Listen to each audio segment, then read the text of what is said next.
Hello guys, मैं लंबू मिस्त्री सरायपली। आज हमारे पास आया है टियागो।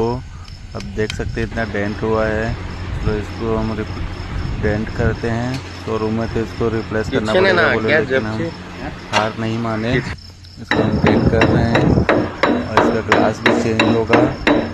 और ऐसा काम होगा ना भाई, देख के आप भी सोचोगे कि वाह क्या काम किया है।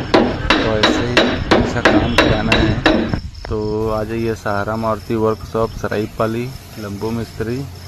नंबर चाहिए तो डिस्क्रिप्शन में आपको मिल जाएगा।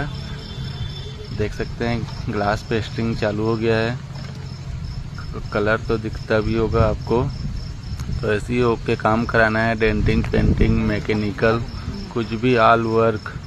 तो आ जाइए सहारा मारुति वर्कशॉप सरायपली, लंबू मिस्त्री। काम अच्छा लगे तो लाइक, शेयर एंड फॉलो ज़रूर करें।